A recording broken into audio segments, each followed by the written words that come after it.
Fantastic, thanks. Can you hear me okay at the back? Good, brilliant. It's good to be here this evening. Thanks for the invitation. I think this series of events is quite an exciting series, some good debates from what I hear from the earlier events, and I hope the debate this evening won't be an exception. SAB Miller is a global brewer. We grew from South African origins into much of the rest of Africa, Latin America, Eastern and Central Europe, Asia, and of course North America. And we have an interesting business model in that we're quite decentralized. We're built out of some global brands, but mainly local brands in tens of markets around the world. And we have 10 sustainable development priorities. That's the kind of program within the business I lead. And one of the most critical sustainable development priorities for us is how we encourage enterprise development throughout our value chains, particularly because of our presence in emerging and developing markets. One of the biggest drivers of business growth is GDP growth, and of course in some parts of the world that's challenging at the moment. But actually how we can contribute to the economic success and the broader development success of the markets which are critical for our success is an important part of our work. And that's why sustainable development for us is very much about how we manage our core business more effectively to deliver greater value to our business and to communities.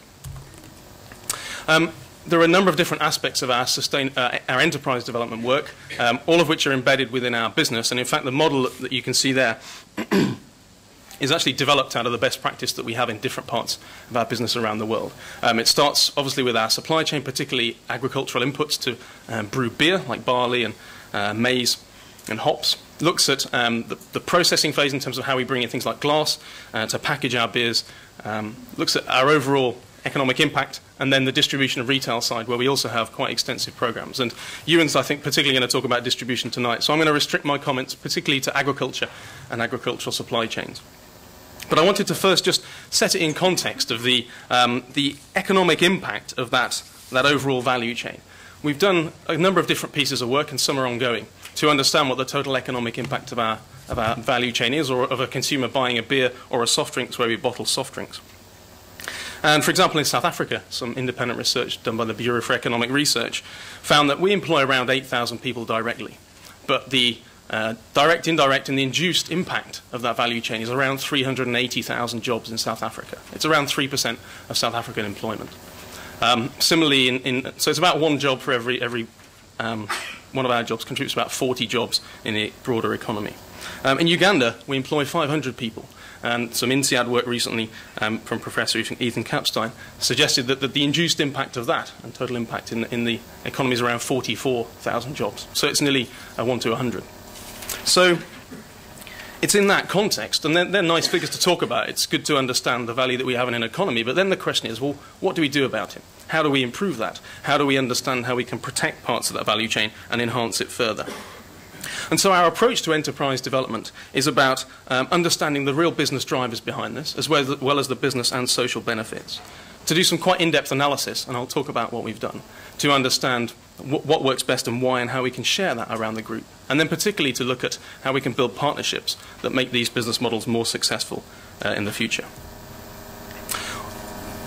In the last 12 months, we worked with PwC, who did an independent survey for us, on the ground, looking at both the business benefits and the socio-economic benefits of our smallholder farming projects. And the reason we did this work, commissioned this work, was because we had different smallholder farming projects grow up in different parts of our business, in India, in Zambia, in Uganda, in South Africa, in Tanzania, for very different reasons locally. In India, it's a project that employs or contributes to employing 6,000 farmers who provide around 20% of the barley we need for brewing beer in India. It's quite high-quality barley, so it saves us some money. And it's a rapidly growing market. And it's been a business where that sourcing from smallholders has been an important part of having direct relationships with suppliers to improve the quality of supply. In Uganda, we have a project that has around 5,000 farmers involved in supplying sorghum for our Eagle beer, which is a sorghum-based Eagle beer that has as a critical part of it an excise break from the government, or an excise reduction from the government compared to normal beer, so that we could create a lower priced product that creates a new tax pool, as it were, as well as creating employment both in the supply chain and in distribution. And we have other projects, similar one in Zambia, around sorghum and then barley in both South Africa and Tanzania. And what we wanted to understand was, from a business perspective, which of these projects were best structured, which were Is there a forfeit for you, Simon, for doing that? Perhaps we get to ask you the first question, haven't we? Okay, fantastic. That's right. What we wanted to understand was, first of all, what was behind the business success in this? And you can see, although they're all net positive on this chart, and there's actually a version of this, I think, in your handout as well. On the y-axis is the business benefit, the x-axis socio-economic impact. There are some that actually have a bigger business benefit than a kind of socio-economic impact. There are some that are quite high in both, and there are some that are lower down. And what we want to understand was, why is that? And how is it that we can improve the projects that perhaps aren't delivering as much as we'd hope, and also look at, as we structure new projects around the world, how can we design them best? And what was, sorry, I haven't got it there. What was interesting was that doing it from that way, what we found was that the two projects that are most successful, India and Uganda, are actually those that are built around genuine and sustainable partnerships, with NGOs doing part of the work, with often local government involved, and with us being involved in coordinating it, but not pretending that we can deliver all of it. Now, that may be an obvious thing coming from the kind of development literature, but actually to work it from the business perspective was quite helpful for us internally. And so obviously the challenge for us is how do we look at expanding some of the projects in Tanzania, South Africa, and other places in ways that involve more partners. In India, we have a project that involves around 6,500 farmers. And that's been going for 4 years now. It's built from the first centre we had in Rajasthan 4 years ago now to having 12 centres that farmers engage with. And each centre has at least one agricultural graduate who goes out and delivers agricultural services, working with our partner, the Maraka Foundation in India. And it's a good business project for us, but what I wanted to try and show you was some of the effort behind the scenes that we've had to put in, that our partners have had to put in, to really make that project work from the business and the social perspective, in terms of the graduates we need to do the agricultural consulting on the ground, to get the farmers really delivering what we need in terms of quality barley, to develop different varieties of barley that suit the Rajasthan climate best, which has taken some time and that's ongoing.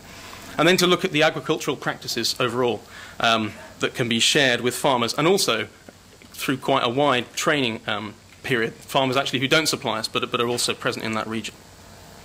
And what we're now doing is looking to see how we can go beyond that, to look at how we can support engagement of those farmers in the broader marketplace of Rajasthan and their broader kind of economic development, because it's also always very good for us if people that have other sources of income are engaging in terms of developing their broader business skills, because they'll become more reliable and sustainable suppliers. And so if you look at the next one, this is a survey that we did, the Maraka Foundation, our partner, did with 10,000 households in the regions that grow for us, asking them what would be the kind of next step in terms of helping them grow their business and be more sustainable. And the top three they came out with were improving their water management in agriculture, which obviously in Rajasthan is critical, helping broader animal husbandry, which doesn't have a direct impact for us, but does create more income for the household, and then looking at how we can support on education.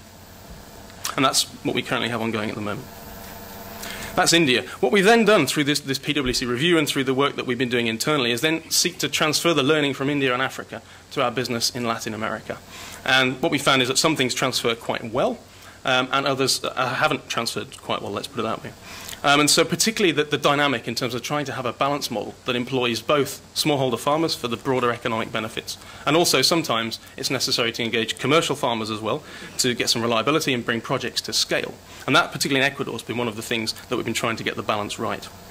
And if we can get it right, there's some quite significant scale opportunities in Colombia. The business there, Bavaria, suggests they're just currently trialling some barley varieties to see if they're appropriate for reintroducing barley to Colombia. And if it is, then they feel they can create something like 100,000 jobs in the supply chain for our business there over the next 10 years. And you just explain the business case in 2 sentences? For which one? For all of these? Well, for these grants. Are you getting cheaper barley or something? Well, it's different for each one. I think that's what I was perhaps trying to say here. But in India, it's about getting a higher quality barley, which means it costs us less. In Uganda, it was about actually developing a new product that could reach a new segment, and I'll come and talk about that in a moment, with a sorghum-based beer, high-quality sorghum-based beer, that essentially creates a new market for us. And in fact, it's now our largest brand in that market. And it's a new segment because it was a lower-priced product.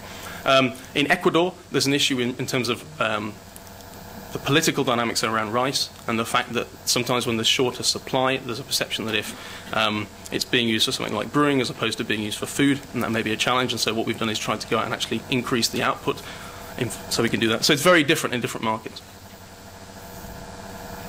And that's in fact one of the challenges when you're obviously trying to share learning around the business, is that some of it's appropriate, some of it isn't. I think the most exciting bit, and this refers to the Africa piece, is what we're now trying to do in Africa, because after we did that review, we then looked at, well, it's great that we're having that scale of impact, but can we take that significantly further? And so Africa has an interesting situation in that the informal alcohol market, so unregulated in any way, whether it's product quality or taxation or anything else, is worth around $3 billion. So it's something like 4 times the size of the formal beer market that we operate in. And so what we're keen to do is understand how we can attract consumers from informal to formal alcohol. And one of the most significant things there is obviously price. And so at the moment, the African beer market's quite interesting in that it's largely based, perhaps opposite to David and Cadbury's, it's based actually on high-quality malting barley being exported from Europe into Africa to create beer locally for local consumption. And therefore, it costs quite a lot. And so what we're trying to do is understand how can we use local crops, not just sorghum, but also cassava and other crops, to create products that are high quality but are lower cost locally. And that's something that was first of all led by the marketing part of our business as part of its business planning, but now is quite a significant part of that business with an enterprise development director and a lot of engagement with different countries. And we think that the opportunity for that could be quite large. We think we could get something like 45 to 55,000 farmers, mostly smallholder farmers, in the next 3 years engaged in that. The challenge is how do we manage those partnerships and set them up correctly? Because in each market you often need to work with a different partner, and it can be quite challenging. And keeping them sustainable is a critical issue. And there is often an issue around how we get smallholder farmers engaged and build the capability we need with them versus engaging with commercial farmers who are often easier to engage with, easier to connect with, and more reliable suppliers. And so that's one of the things we're working on at the moment with different partners in different countries. So in conclusion, because we haven't got long, I don't think, our experience is that whilst we're doing lots of other activity like corporate social investment as a business, actually the scale impact on development is through managing the business well. And in particular, when we're taking a business decision about how we source a material, challenging our management around the world to say, well, can we do this in a way that has a bigger development impact? And they can be a very wide variety of drivers, as I've talked about, in different markets. And therefore, that's why it's critical to actually build management capability in market to understand how to set up projects, look more broadly, consider what the different drivers might be. And our experience continues to be that actually these projects can be quite tricky to manage. They engage quite a lot of management time to make them work, and getting the partnership right, choosing the partners and maintaining that relationship is absolutely critical. Thanks.